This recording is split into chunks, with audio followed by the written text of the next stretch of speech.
Okay, welcome to Module 4 on discrimination and harassment. So we started to talk a little bit before in the video about discrimination. And just to kind of further that, when we are talking about someone with a protected characteristic, if they're treated differently because of one or more of those characteristics, then that is direct discrimination. And it can also be discrimination if a person is perceived to be something they're not. So, for example, if someone was perceived to be LGBTQ, lesbian, gay, bisexual, transgender, but isn't, that's discrimination by perception. Also, if someone is discriminated against because they associate with someone who has protected characteristic, for example, someone who's discriminated against because they're married to a black person, then that is also discrimination by association. So it's where someone is particularly treated differently because of those protected characteristics, even if it's perception or it's someone else that they're associated with. Indirect discrimination, then, is when there's a policy, procedure, a rule or practice that applies to everybody, but it might unfairly discriminate people with protected characteristics. So, for example, perhaps a strict uniform policy which prevents the wearing of any religious headwear or garments. A time limit or restriction in the number of appointments that someone can have, which doesn't take into account someone's cognitive impairment or health conditions, and that means it's harder for them to take on information. Another example might be an organisation decides to have a training hour at 8:30 to 9:30 a.m. every Wednesday for everyone. So that could discriminate against people who cannot start because of caring responsibilities, um, that have a protected characteristic, but also those who perhaps need a later start due to health conditions. So, for example, where medication can cause drowsiness in the morning.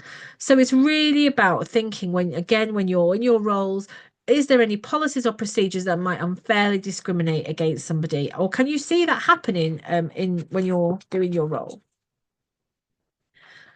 So we're just touching briefly on equality impacts assessments as something that's really useful as an approach to identify when sometimes there might be a risk of indirect discrimination, particularly.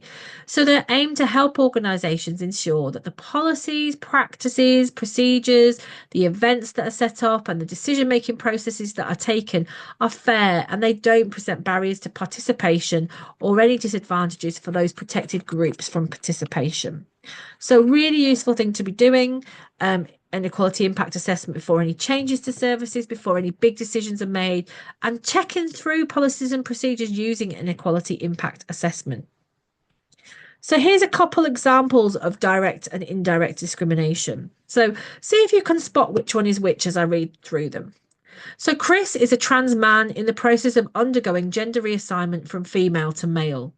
Chris would like to go to his local day centre. He's told that the other people who use the day centre would feel uncomfortable if he attended because he's a trans person, and so he's turned away. A community training centre providing training on IT skills for unemployed people has a blanket ban on changing its records of awards. It therefore refuses to agree to a request from Chris to change his record and award a new certificate in his new name. So the first example is a direct discrimination. So Chris is actively discriminated against because of his trans status and is turned away. The second example is indirect discrimination. And that's because there's a blanket policy that applies to everybody. So initially, it seems like it might be quite fair, but it is impacting on Chris and Chris's protected characteristic because it refuses to change his record and therefore he won't have a certificate in his new name.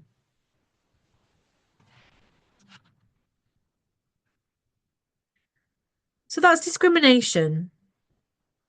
Moving on to harassment in an organisation or a service, perhaps a setting like an institution or an organisation, harassment can be a wide range of things from verbing from inappropriate jokes, verbal abuse, intimidating or frightening behaviour, to freezing someone out or excluding them, or isolating someone, perhaps making inappropriate comments or physical touching, or even ridiculing somebody.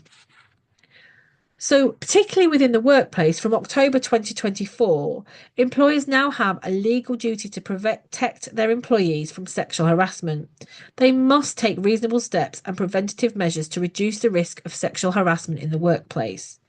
And so, if you are doing your roles and you come across staff members who feel that that's not happening, then that is a new kind of breach of this Equality Act law.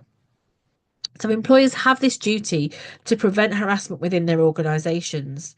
And it's the victim's perception of what has happened that's important, not the intentions of the harasser.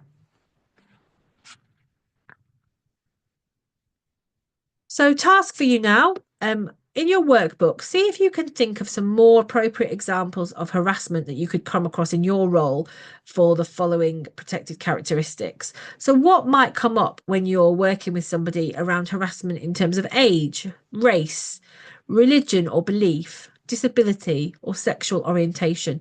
Just come up with 2 or 3 examples from each that you might experience. Pause this video whilst you do that, and then press play when you're ready to restart.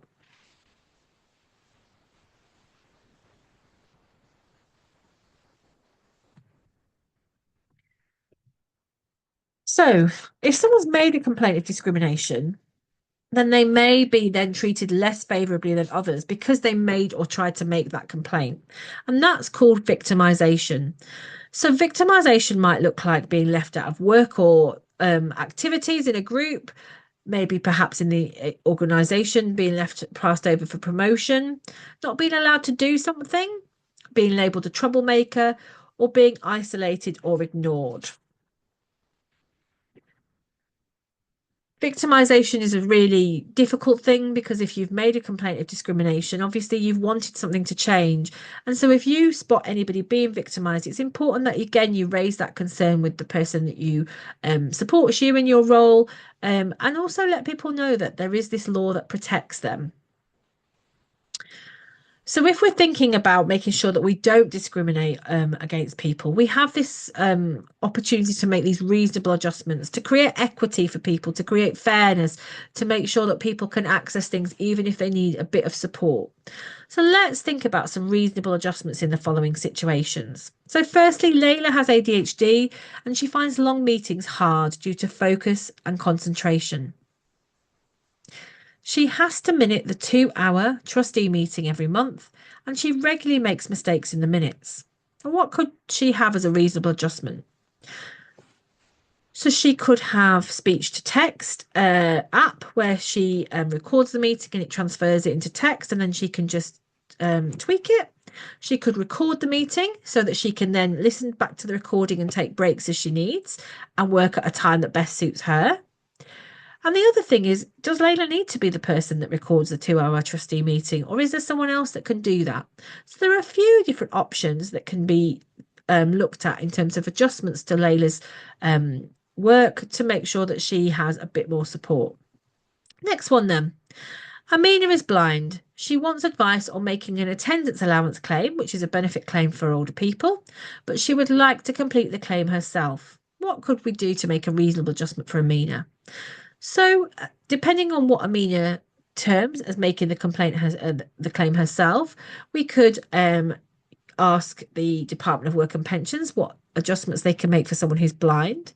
Amina could perhaps be supported to make a telephone call and make her claim online with somebody over the phone.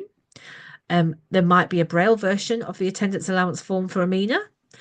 And Amina might be able to do a digital option online if she's got anything like a screen reader for blind people. So there are lots of different things that might be made available to Amina that can be an adjustment.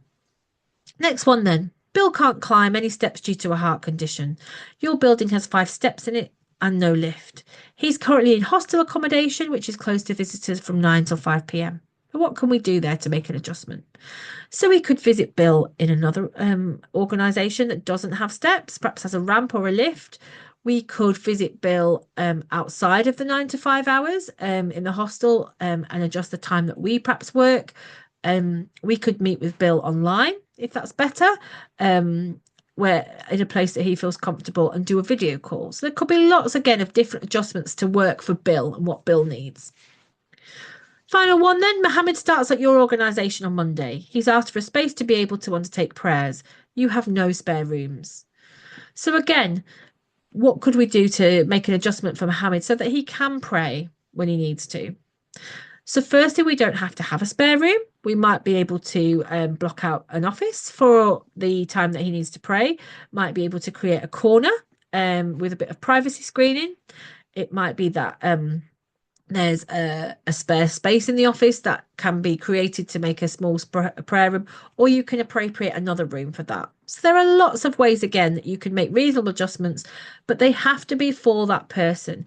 So what works for one person with ADHD or one blind person will not necessarily work for another. So it's really important that we do consider what works best for that person and come up with as many creative ideas as we can. And so, again, when you're working in your roles, it might be that you come across people who have reasonable adjustments that are perhaps not being met. And it's about, again, making sure that someone knows that that's happening so that there can be a bit of brainstorming to help that person get the reasonable adjustments that they need. So that's the end of module 3. We will move on to module 4 now, and that's all about bias.